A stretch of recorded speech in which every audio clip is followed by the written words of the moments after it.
This is quick opinions. What I do is it's a couple things I don't have enough to build full segments around, so I throw them all together and talk about them kind of in like rapid fire.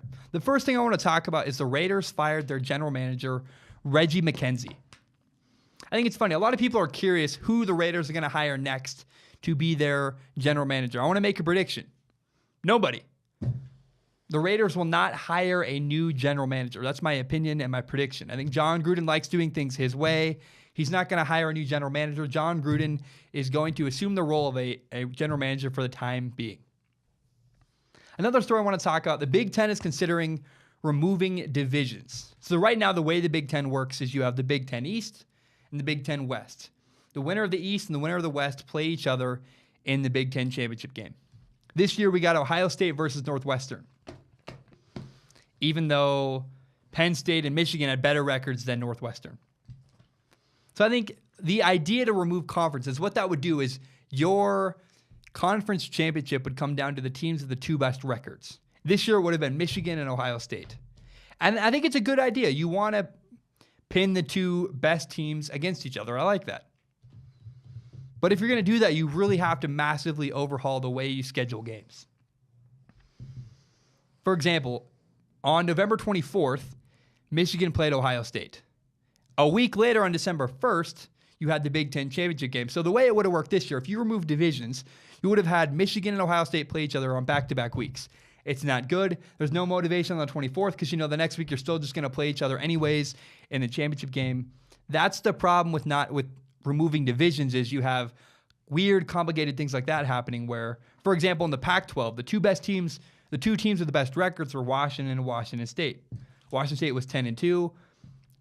University of Washington was 9-3. They played each other in the last week of the season, and if they had no conferences, they would have played each other again a week later in the conference championship. That's the problem. If you're going to remove divisions, you also have to change the way you schedule your season. Some people have said, the Redskins lost their lead in the NFC East. And there's speculation that they may fire their head coach, Jay Gruden. I think that's nonsense. I want to say this right now. The Redskins should not fire their head coach, Jay Gruden. They were leading their division before Alex Smith got hurt. It would be very weird to fire their head coach. And I think the problem is you can't judge a coach that doesn't have a quarterback. It's not fair. You got to give a coach a quarterback before you decide to fire them or hire them. And remember, the starting quarterback, Alex Smith, broke his leg. And then Colt McCoy, the backup quarterback, also hurt his leg. So you're at your third string quarterback, and that's why the Redskins are struggling so much. It's not fair, and not that the NFL is fair, but it'd be ridiculous to fire Jay Gruden because they weren't winning with backup to the backup quarterback.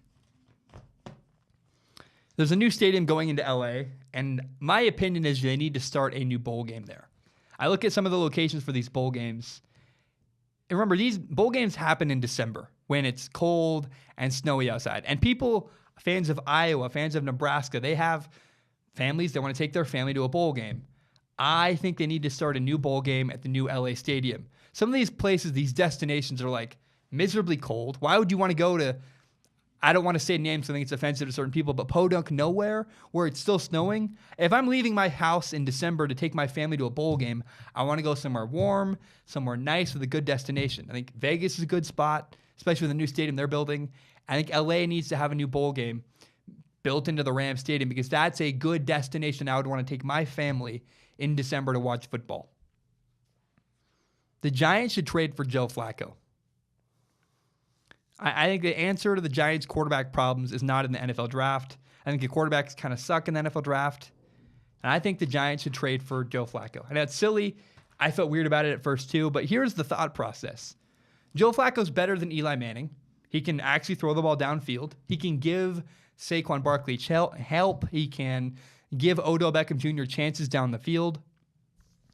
But more than that, I think the Ravens would be willing to do the trade. They have a massive contract they owe Joe Flacco. They're willing to get rid of Joe Flacco to get rid of that contract. I think the Giants should welcome a trade for Joe Flacco. They should do it. The only wild card here is Joe Flacco motivated? If you don't think you can help Joe Flacco, it's just a Joe Flacco problem.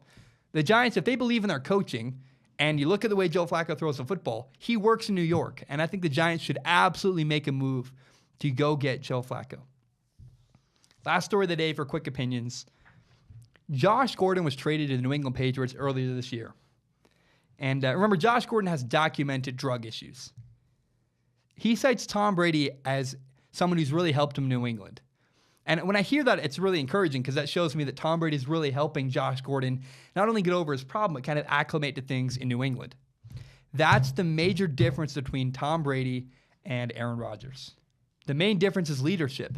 We've seen all kinds of shots this year of Aaron Rodgers glaring at people, looking really upset or angry on the sideline. Sorry to say this, but you would not see that from Tom Brady. It just doesn't happen because Tom Brady's a far better leader than Aaron Rodgers. Compare on the field all you want. If you're looking for a major difference and a major flaw when you compare Aaron Rodgers and Tom Brady, that's the difference. Tom Brady is a far better leader than Aaron Rodgers. My name is Zach Schaumler. This is my podcast, Strong Opinion Sports. And I just want to say thank you so very much for tuning in. It means the world to me. If you don't already, you can subscribe to Strong Opinion Sports on iTunes, SoundCloud, and YouTube. And please help me grow by telling your friends about the show. Share it on Facebook, Twitter, Instagram, whatever it is. I just want to say again, thank you so much. It means a lot. Hope you guys have a great day and take care.